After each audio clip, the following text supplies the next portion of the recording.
and welcome to the lesson on form and meaning in nonfiction. Take 25, I think it is at this point. So many things are going on. Okay, so by this point, hopefully if you were in class, you remember we just went over the state standard, which is analyze how literary form relates to and or influences the meaning of text, and you understand what that means for you and what you need to be able to do to show proficiency in this. We also went over this beautiful Venn diagram covering fiction versus nonfiction, talking about the similarities and the differences. And if you want to right now, if you didn't get all the notes that you needed, you can definitely pause the recording and get those notes down, because you do need to know the differences between fiction and nonfiction. So let's talk a little bit more about nonfiction. We probably already know that fictional writing is assumed to be made up and imagined. Remember, fiction equals fake, while non-fictional writing is believed to be based on truth. And although this distinction between these genres is pretty straightforward, the important thing to keep in mind is that an author's memories or facts may not be perfect. So non-fiction writing depends on the author attempting to tell the truth. In other words, even though no author knows everyone or everything, one of the main requirements of nonfiction is that an author should never claim something is true if he or she knows that it definitely is not.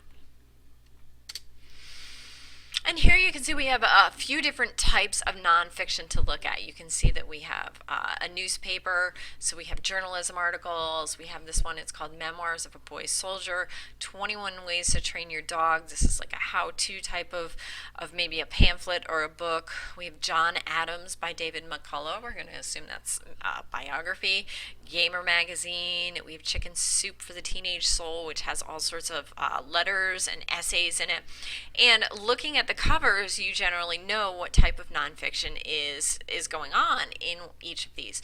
What we need to do and what you need to show as students is the ability to read a piece without the cover, without knowing where it came from, and still be able to say exactly what type of nonfiction this is. So even if these differences seem pretty obvious, it's worth taking some time to note the many different types of nonfiction there are and the ways that they do differ from each other. And as you'll see, the term nonfiction can cover a tremendous variety of writing styles. In this lesson, we're going to consider the most common nonfiction genres, including biographies, autobiographies, and memoirs, essays and journalism, technical documents and reports, interviews, and also speeches. So biographies, as you probably know, biographies are writings about real people that are composed by someone other than the person whose story is being told. It's important to note that unlike some fiction stories that biographically tell the story of a character, biographies are meant to tell the story of a real person who lived or is still alive. For example, biographies might describe the life of presidents such as John Adams, or the experiences and careers of musicians such as Bob Dylan. A fictional biography that a lot of people are familiar with would be Forrest Gump. He wasn't a real person, wasn't a real character. It was a biographical type of movie and book, but it wasn't a true biography because he didn't really exist. Autobiographies, on the other hand, are about the person who's writing it. Okay, so while biographies can be thought of as true stories written about people, autobiographies, no auto, which means self, are stories about a person's life that are written by the person whose life is being discussed.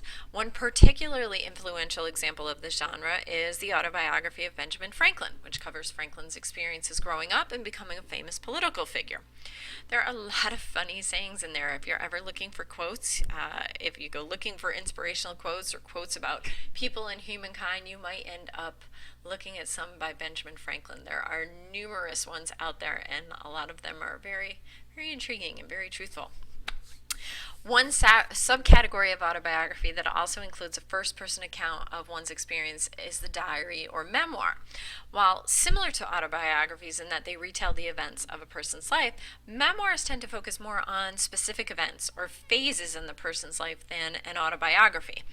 Additionally, memoirs tend to focus on more personal memories than autobiographies do and look at specific experiences in the individual's life. This means that while the distinction between autobiographies and memoirs aren't always obvious, someone describing a specific struggle in his or her life will probably be called a memoir rather than a biography. One great example is Elie Wiesel's famous Night, which describes the experiences in German concentration camps. Okay, so we don't hear much about the rest of the narrator's life per se before and after. It mainly focuses just on those experiences in the camps. The autobiography of Malcolm X, on the other hand, this takes it from when he's very young and a teenager up through his death at the end of the book. Okay, so that's the main difference between an autobiography and a memoir. Essays and journalism. You've probably written essays, so you know that they encompass a general term. Because they apply to so many types of writings, essays are known to be quite difficult to define. Still, we can think generally of essays as works that are meant to introduce an author's opinion or an argument.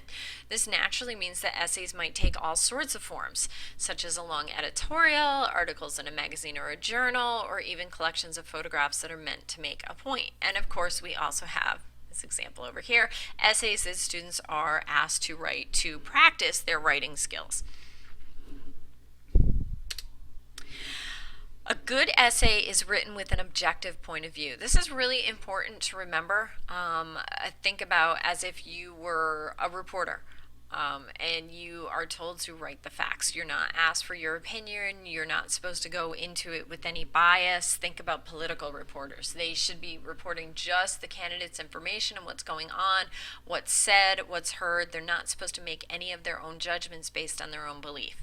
Okay, so an objective point of view is one that does not give any bias or prejudice or any of the author's own thoughts and feelings. A good essay is written with that objective point of view. And this is why most essays you're asked to write, you're not supposed to use that's first person. You're not supposed to say I in your essay as this person has in this one. Okay, this one, What My Mother Means to Me, would probably be considered more of a memoir type essay since they're writing about their mother or another person.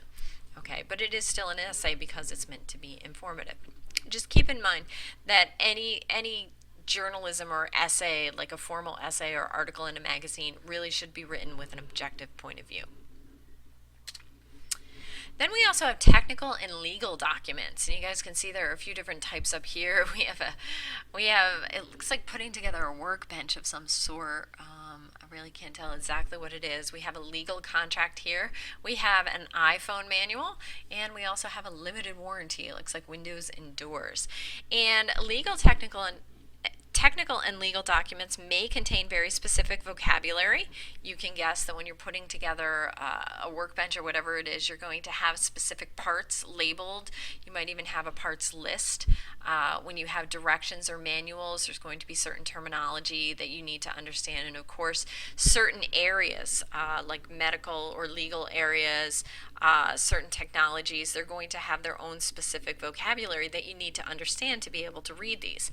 You also might see diagrams, okay, and visuals, of course, and you might even see directions. You know, they might explain things for you. So for a warranty, they might give you the steps how to register your warranty and tell you need to fill out this form, you need to mail it in, you might even need to submit a receipt with whatever warranty it is, okay? Interviews. These can be pretty fun. Close-up features of one or a group of people.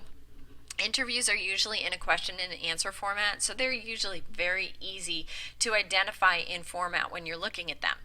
So you can see here we have an interview with Jerry Garcia, okay, and it looks like the person interviewing is named Reich, and he says, start us at the beginning. Garcia answers, which beginning? And he says, your beginning, the day you were born. And Garcia starts talking about his background, his father, his mother, his musical background.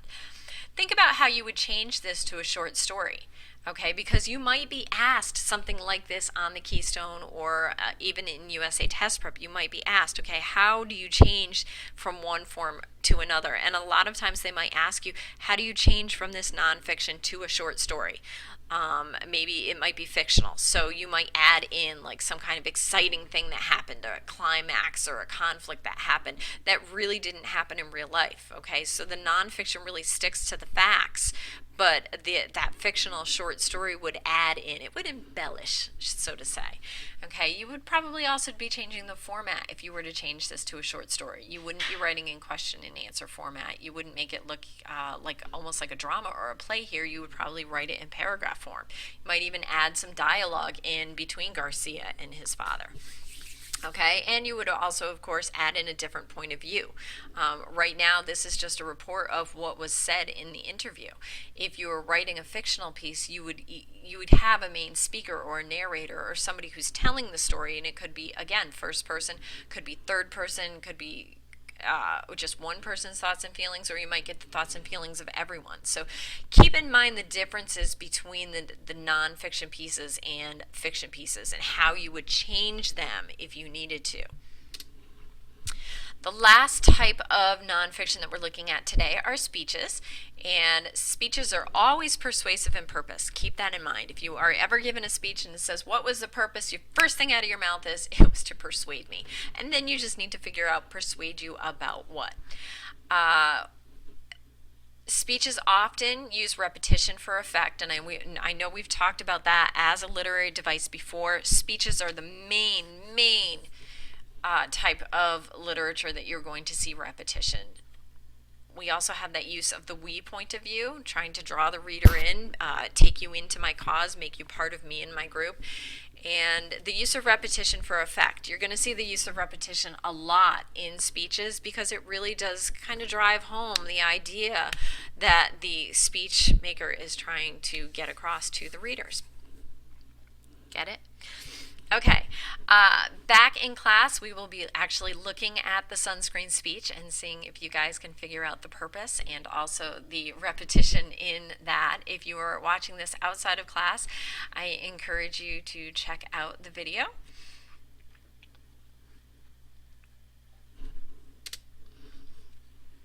And then we also have nonfiction short stories and novels. Didn't I say speeches were last? I guess I was wrong. I apologize. The last one is nonfiction short stories and novels. And try to figure out, what do you think their purpose is? Well, of course, it's to both inform and also entertain. Okay, a nonfiction story may still have the major plot points, but it would never be told in a third-person omniscient point of view. You only get the thoughts, opinions, and feelings of the author and those he or she interviewed. And of course, there are a couple examples. Whoops. Of nonfiction stories and novels here. You can see we have Schindler's List, A Night to Remember, The Perfect Storm. These are all based on real, actual, true stories of things that happen. Fast Food Nation. So thinking about what you've learned, try to list in your head or write down on a piece of paper, how many types of nonfiction literature are there? How many can you name? Okay, once we're done with the activities in class, we will be sending you guys to take the form and meaning in nonfiction quiz. It is in the LMS under Unit 2. So if you want to get started, if you think you're done early before everybody else, feel free to sign in. If you're watching this asynchronously, please definitely get in there and make sure that you get that done. Again, it's under Unit 2, literary form and meaning. Thanks for watching. If you have any questions, please ask your teacher, send me an email, give me a phone call. That's it. Have a great day.